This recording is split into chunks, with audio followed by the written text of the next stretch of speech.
بسم الله الرحمن الرحيم kusoo dhawaada qaybtii saddexaad casharkii ku saabsanaa kala goysi xanuunka ee arthritis kaasoo aan maalmahan ka hadlaynay shalay waxaan ka hadalnay xanuunka riixa maantana waxaan ka hadlaynaa xanuunka rheumatismka haddii aad isku aragtid xanuun sikadiisa ah kugu soo boodo kaasoo aad ka dareentid kala goysyada faraha jalaqleyda ilaa xusullada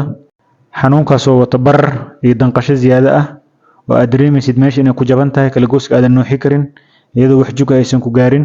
xanuunkaasoo markuu ku hayo aad dareemaysid qandho daal walwal fakar cunto xumo caajis iyo murqo xanuun waxaa ogaataa inuu cashirkan adigu kugu socdo maanta fadlan si fiican u daawo magacayga waa Dr. Mahdi waxaa ka mid ahay dhakhaatiirta ka howlgasha isbitaalka East End rheumatism sideedaba waa xanuun ka dhasha difaaca jirka oo weerara lafaha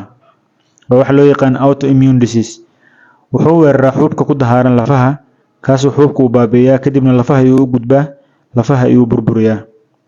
taasi wuu kaga duwan yahay xanuunka riixa sababtoo ah xanuunka riixa lafaha toos uma abbaaro laakiin lafaha oo isxoqaya darteed ayay keentaa in lafaha sida ay ku baaba'aan laakiin rheumatismka xanuunka laftirkiisa ayaa lafaha weerarayo oo lafaha baabi'inayo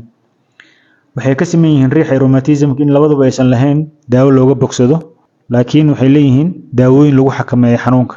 rheumatismka wuxuu kaga duwan yahay riixa inuu weeraro xubno kale oo ka baxsan lafaha sida maqaarka indhaha kilyaha wadnaha sanbabada iyo xididada rheumatismka labada dhinacba hal mar ayuu ka qaban karaa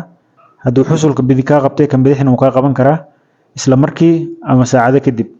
hadduu jilibka midig ka qabto jilibka bidixna uu ka qaban karaa isla markii ama saacado kadib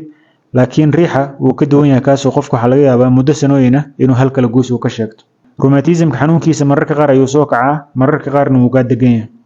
rheumatismka wuxuu kaga duwan yahay riixa inuu ku dhaco carruurta khaasatan kuwa da-dooda u dhexeysa 7 ilaa 12 sano rheumatismka wuxuu ku badan yahay dumarka sida riixa oo kale markii ragga loo fiiriyo rheumatismka wuxuu xiriir la leeyahay hidisidayaasha qaar oo dadka hidisidahaas xambaarsan rheumatismka inuu ku dhaco way u nugul yihiin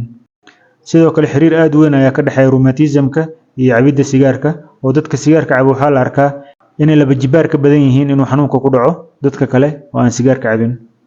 rheumatismka wuxuu kaga duwan yahay riixa in uu leeyahay baaritaan xagga dhiigga ah oo shaybaarka lagu sameeyo laakiin riixa wax baaritaan shaybaar ah oo dhiigga ku saabsan ma lahan inkastoo rheumatismka uu leeyahay baaritaan shaybaar oo xagga dhiigga lagu baaro xanuunkan haddana 40% dadka qaba rheumatismka baaritaanadaas kulligood negative ayay soo sheegaan qoladaas oo loo yaqaano rheumatismka isqariya afka qalaadna lagu yiraahdo seronegative rheumatoid arthritis sidaa darteed waa muhiim qofka xanuunkan qaba in aad loo wareysto si fiican loo weysiteeyo kadibna sawiro la saaro kala goysada oo ka sheeganayo taasoo si sahlan lagu ogaa karo xanuunka inuu hayo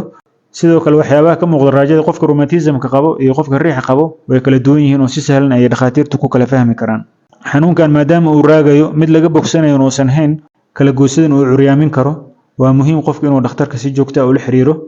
maxaa yeelay daawooyin waxaa jira xanuunka looga hortagi karo inuu sii ziyaado ama dhibaatooyin hor la u keeno kala goysyada taasoo u baahan qofka inuu ka warhayo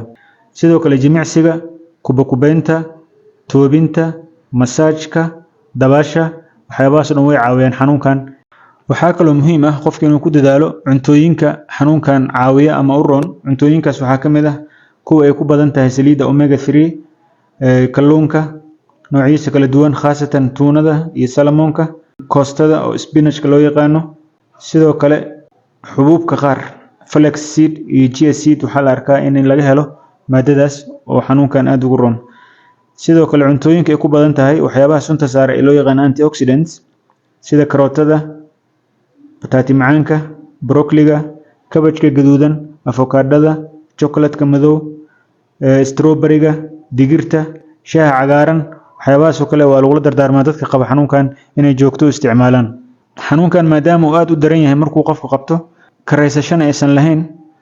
oo qofka ay dhici karto inuu in muddo ah ku noolaado daawooyin wuxuu qofku u keenaa depression ama niyad-jab walwal iyo fakar badan oo xanuunada lala xiriiriyo depressionka sidaa awgeed waa muhiim haddii aad isku aragtid calaamadaha depressionka inaad qaadatid daawooyinka lagu xakameeyo niyad-jabka xanuunkan haddii aan la daaweynin saan hore usoo sheegaba wuxuu saameyn karaa xubno ka baxsan kala goysyada iyo lafaha wuxuu keeni karaa wadno qabad wuxuu keeni karaa inuu sanbabada u adkeeyo wuxuu keeni karaa in indhaha ilinta ay ku yaraato wuxuu keeni karaa in xididada ciriiri ka dhigo wuxuu keeni karaa neerfaha surka mara inuu dhaawac gaarsiiyo kaasoo qofka curyaamin karta oo 4 adimood dareenka ka qaadi karta sidoo kale dadka rheumatism kala nool waxaa lagu arkaa in pneumonia ama infectionka samabada ay kusoo laabtaan sidoo kale waxaa u fudud dadka rheumatism qabo inay keliyaha wax gaaraan oo shaqadooda daciifto sidoo kale wuxuu aad u yareeyaa unugyada dhiigga dhammaantood kuwa cadcad kuwa cascas iyo kuwa xinjiroobista qaabilsanba